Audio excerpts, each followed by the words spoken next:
नमस्कार दर्शक बंधु मु जितेंद्र आपण मानक स्वागत करुच्ची मो चैनल को।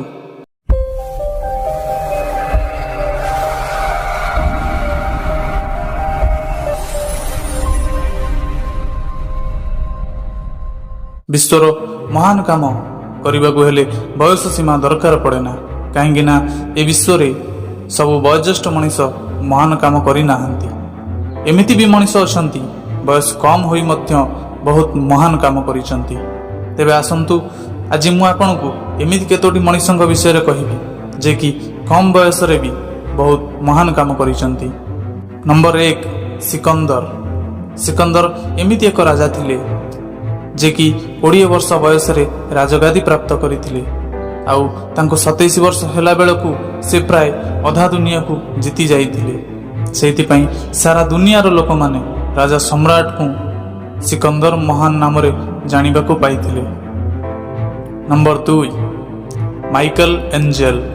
विश्वर महानतम शिल्पी माइकल एंजेल जमा 17 वर्ष बयस रे मूर्ति गढ़िबा आरंभ करिथिले आउ 26 वर्ष बयस रे विश्व प्रसिद्ध मूर्ति बनाइबारे सफल होई महान पदवीर अधिकारी होइथिले। Number 3 James Watt. जने एमिति व्यक्ति विशेष जहां को पूरा दुनिया जानिथिला कहीं ना से गरम रो बांफ द्वारा रेल केमती चली पारिबो से उद्भावन जेम्स वाट ही करिथिले आ सेतबेले से महान व्यक्ति विशेषक बयस मात्र 25 वर्ष थिला। नंबर 4 आम जातिर पिता महात्मा गांधी जहां को आमे बापूजी बोली डाकी थाओ।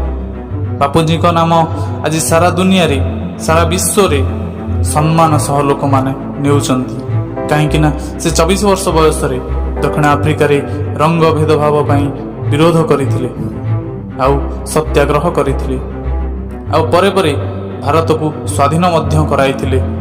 सेति पई महात्मा गांधी को मनीष पणियार बड़ पुजारी बोली कहा जाए।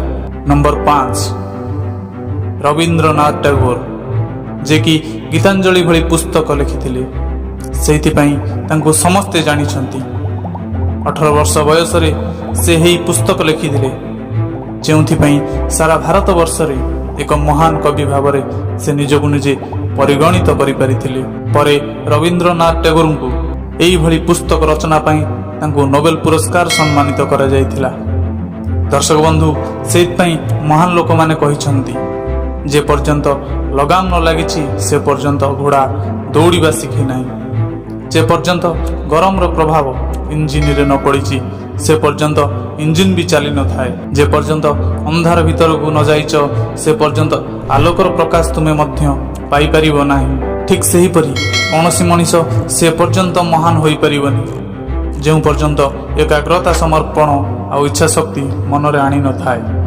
दर्शक बंधु ए प्रसंग रे आपन को जेउ महान व्यक्ति विशेषक विषय रे जणाइली से माने समस्ते एकाग्रता और दृढ़ विश्वास सह जीवन को जीति पारिछंती जेउथि पई समस्ते महान पदवीर अधिकारी होई पारिछंती। बे दर्शक बंधु आज ठारू आमे माने संकल्प नेबा जीवन रे जेउ क्षेत्र रे जे कोनोसी काम करिबा दृढ़ विश्वास और एकाग्रता सह करिबा होई पारे आमे भी जीवन रे केबे ना केबे महान पदवीर अधिकारी होई परिबा। जदि आम भिडियोटी आम वार्ताटी आपण माननकु भलो लागिछि तेबे कमेंट बॉक्स रे मतामत निश्चय देबे। आज पई एतिकी मु जितेंद्र आपन पाखरु विदाय नेउछि। नमस्कार।